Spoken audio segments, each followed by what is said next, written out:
So here it looks like we have Link standing up on a cliff looking out into the distance. You can see the trees right in front of him, and then it looks like after 60 to 70 feet, I don't really know how far, the trees stop because you don't see any trees off in the distance. And then you can kind of see a bunch of hills and then what looks like a giant plateau off in the distance, which makes me wonder if it's the Great Plateau or if it's a different one.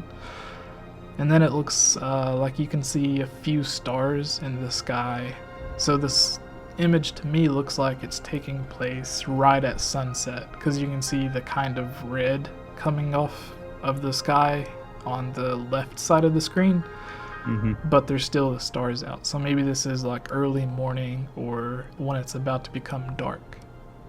And a lot of people look at this and they think that maybe this points to seasons being in the game, because we see the different colored leaves here, and they made it a point to where the first thing that you see in the Life in Ruins trailer they showed off during the Game Awards was the autumn trees, to where it was the similar colored leaves. Do you think that points towards seasons being in this game?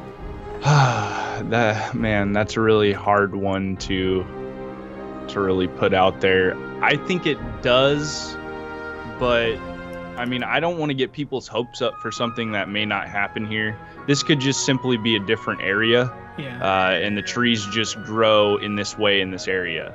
You know, we can see that some of the trees that look very similar to them are green, and there are parts of these orangish, reddish looking autumn colors here of the trees that have green portions to them. Yeah. If that's not another tree sitting behind this one on the left, not the far left, but the one in the left closest to Link. There's some green foliage on the other side of it. Either that's another tree or it's this tree, which then would confirm the changing of the colors of the trees here. But I mean, I don't even know how they would implement that. I haven't seen it in very many games before. Yeah, two things come to my mind. One is from Breath of the Wild, we see it in E3, but the other, really quick, in Majora's Mask. Once you defeat the second dungeon, it automatically changes from winter to spring, which is a really cool concept, and they do it in a unique way to where when you rewind time, you can go back and explore the area while it's covered in snow, because it's completely different once it thaws out. And then again, once it thaws out, it's taking the same area but letting you explore it in two very different ways, because there's certain side quests that open up once you make it spring, and then there's certain things that you can only do while it's winter. So it's not like if you don't do the side quest that you have to do while it's winter, then you don't get that chance to do it. It lets you have the second chance. Like if you missed out, you can go back and redo whatever it is that you need to do. So having changing seasons, the only way I would see them being able to do it in Breath of the Wild is if it changed, like once you made it halfway through the game, it was suddenly like time progresses like real time does. So maybe once you're halfway through the game, maybe 3 or 4 months pass since the very beginning of the game, and then suddenly it's a different season. But I don't think that's what they're going to do, because I think this is just an area that's somewhere between a normal warmer area and a icy snowy area. We've seen there's a certain place on the Great Plateau that's covered in snow towards top of a mountain. There's the shrine at the top of the snow mountain, or the snow peak, whatever you want to call it. And I think this is just one of those areas that just happens to come between those two places, because we know there's areas that are so cold you have to wear heavier clothes so you don't end up freezing, and then obviously there's going to be other areas to where you have to wear lighter clothes so you don't burn up, like if you get close to Death Mountain or something where there's a lot of heat, which they've actually done with the red tunic or the Goron's tunic in Ocarina of Time, to where you had to wear that just so you could go through the fire temple. So I think it's just that, like, this is just an area that's stuck between like the halfway mark, so you kind of see it going from colorful green to the, well, I guess the red and yellow colors would be more colorful, but going from like everything being green and then transitioning to these more autumn colors, to where the trees or the leaves are starting to fall off and change colors. And then if you keep going, you'll get to those wintry areas. I don't necessarily think that it's seasons that are going to be changing. Yeah, I agree with you there. I think it's just going to be the trees that will just change as you go through the areas that you're going through. Like, we see more evergreens here, and I'm sure as you progress through to the more cold areas, you're going to start to see less of these trees here and more of the evergreens, the 2 evergreens that we see in the background, because, you know, those all survive in cold climates like that. Yeah. And do a lot better. So that would be something really hard to implement. Like you said, the only way I would see it as well is if they did it after a certain point in the game. Because going back, touching on the Guardian that you were talking about, and the speeding up that whole portion of time in the game, the thing is if you've got things set, which I'm not a game designer by any means, but this is, I mean, just common sense, just thinking about it. If you got things set up in a pattern where they go, and at a certain point of time during the day they go in that pattern, it might also limit certain things that you can do in the world in terms of the foliage and weather and stuff like that. I don't know how random the weather is going to be either. You know, they've probably got an entirely different system for that, but I don't see the trees would be a hard thing to do. I haven't seen that before. So with weather, we know we've seen scenes where it rains. Nintendo has said that the lightning at one point will become a problem for Link. So I don't really know what that means. I like to think that the final boss in the second Zelda game on the NES was the Thunderbird.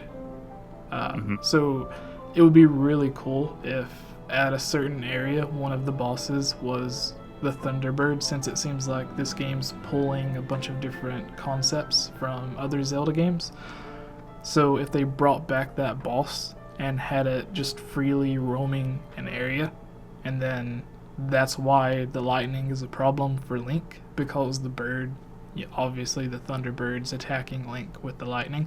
That would be really cool, but I think that's a discussion for another time. Oh yeah. Also, really quick, because I think there's not much else to cover here. You can see that the shield Link has looks kind of damaged, cracked in certain areas.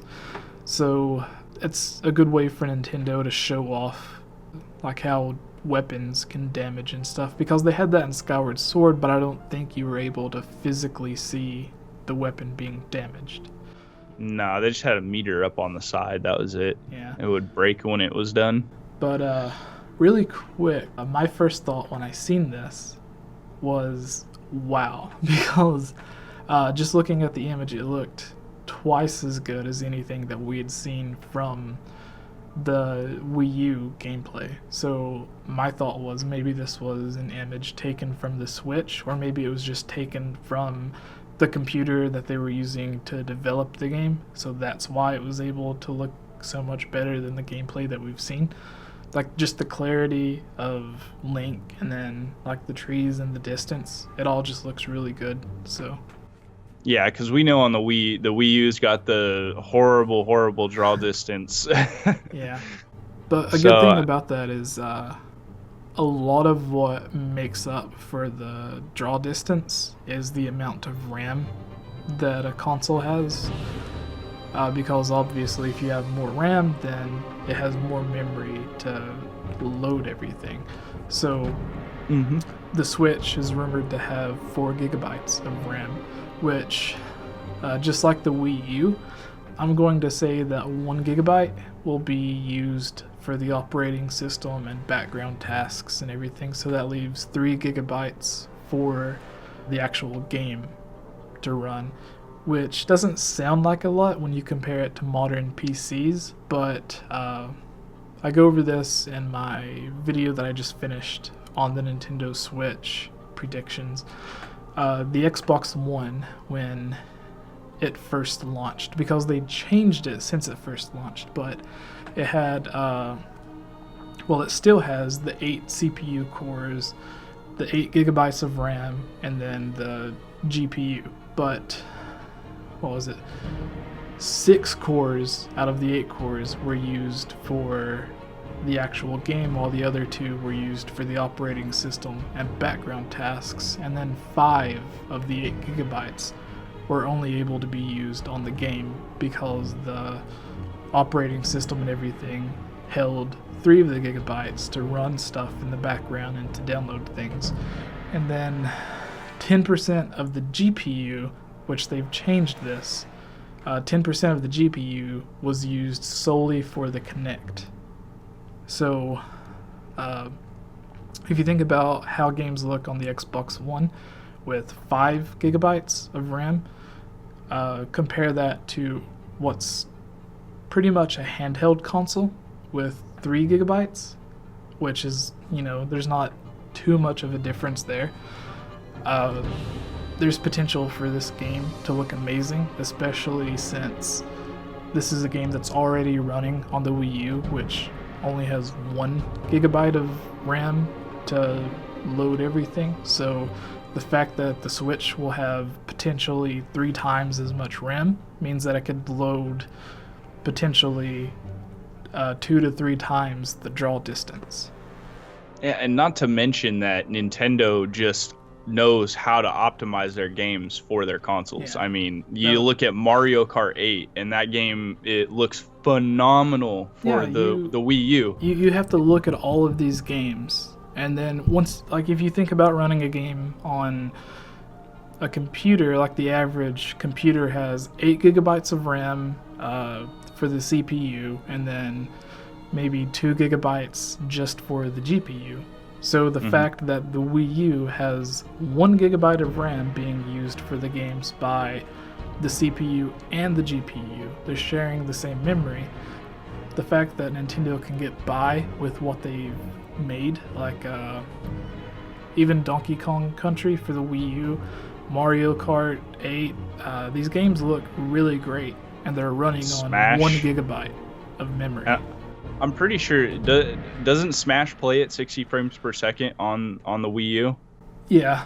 I think so. And that is impressive with HD graphics. I mean, half the games on the PS4 and Xbox One can't play 60 frames per second at 1080p. We're getting into a lot of deep tech talk. So we moved on from Zelda for those people that are trying to keep up. So apologize for that. But I'm sure those of you that understand what we're talking about like the conversation. I don't even know. Yeah, but it's got to do with just the fact that this picture looks phenomenal. Yeah. It noticeably, if you put this picture beside a screenshot from the Wii U, you would be able to instantly notice how much better it looks. Is basically what we're saying. And a good example of that is with the draw distance.